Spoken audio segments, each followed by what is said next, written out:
So bubble sort is going to be our first sorting algorithm.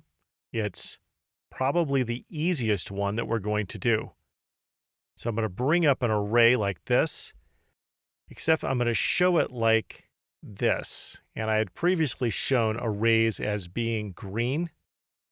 And what I'm going to do with the sorting algorithms is I'm not going to show them as green until they are sorted. So anything that's unsorted, we will make blue. So I'm going to go ahead and put this back to explain bubble sort. So it works like this. We're going to start with the first item. I'll highlight that in orange, and we're going to compare the first item with the second item. And if the first item is bigger than the second item, we're going to switch them. Now we're going to compare the second item with the third item. And if it's bigger, we switch them, but in this case, it's not. So now we move to the third item, and we compare it to the fourth item, and it's bigger. And we compare it to the next one and the next one. And now the 6 is sorted. That is the correct spot for the 6. Whatever the largest item is, we're going to bubble that all the way up to the top. So that took 5 steps to get that all the way to the end in a 6-item array. Then we start over and we compare 2 to 4, 4 to 5, 5 to 1, 5 to 3, and now the 5 is in the correct spot. So now the second biggest item has been bubbled up to the top. But that only took 4 steps. So each time we go through this, it will take fewer steps, but it is still pretty inefficient. So we'll do this again, 2 to 4, 4 to 1, compare 4 with 3. The 4 is in the correct spot.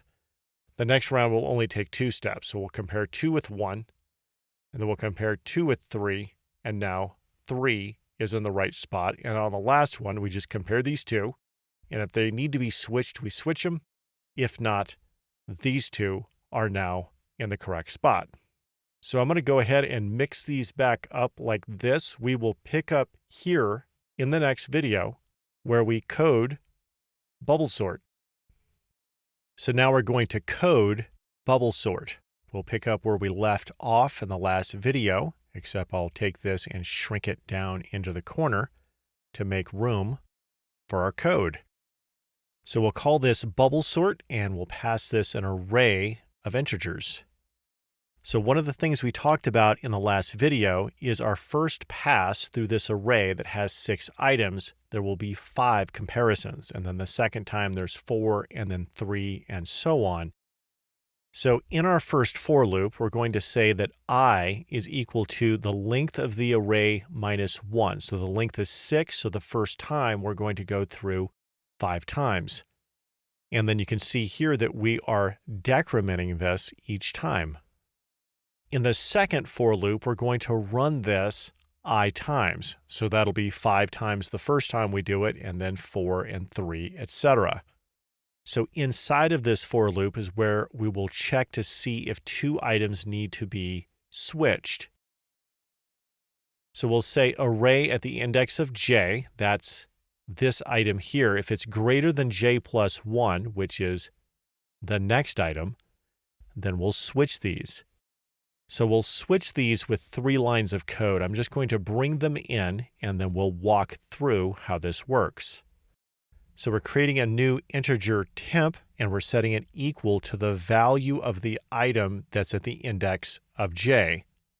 So to show this graphically, temp equals this value here. Then we'll set the item at the index of j to be equal to the value of j plus 1. So that's going to do this. This moves that value over there.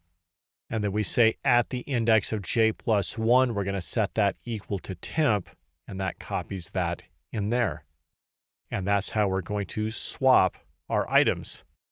So if we keep running these for loops, it'll cause the entire array to look like this. It will sort the entire array. So notice that we don't have a return statement. So what we're doing with this type of sorting algorithm is we are sorting the existing array in place. We're not making a copy and then sorting it and then returning it. We are actually sorting the original array in place without making a copy of it. So that's why the return type is void. And this will be the case for most of our sorting algorithms, but not all. When we get to merge sort is actually making copies and then putting them together and then returning a copy of the array. But because we don't have to make a copy of the array and we are sorting it in place, the space complexity of bubble sort is O of 1, which basically means we don't have to make a copy. So this is all of our code for bubble sort. We'll look at this code in a moment in IntelliJ. And when we do, we'll start with an array that looks like this, and we'll run bubble sort on that array and sort it. So now let's flip over and take a look at this. So before we get started here, I want to zoom up and look at the side panel and show that we're in the algorithms package and that it has a sorts package that includes all of our sorting algorithms. And then we are starting with a package called bubble sort, and it also contains a class called bubble sort. So I'm going to close this side panel.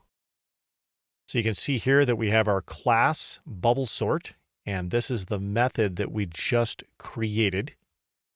And I'm going to scroll up just a little bit here. And down here we have our main method. In this case, I put our main method inside of our class where we have the method that we're testing. So this is the array that we're going to pass bubble sort to be sorted. And then with this line here, we'll run bubble sort on my array. And then down here, we're going to print that array out and show that it's sorted.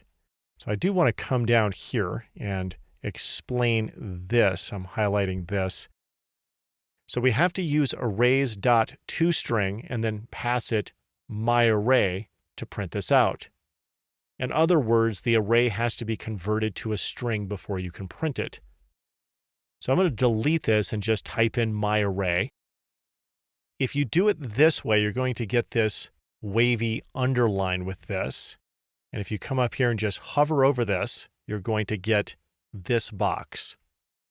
And it asks you if you want to wrap with Java util arrays to string. So you can just click on this and it will do the rest for you. So that's not something you actually have to memorize. If you just type in myArray, in this case, it will prompt you and allow you to just add that.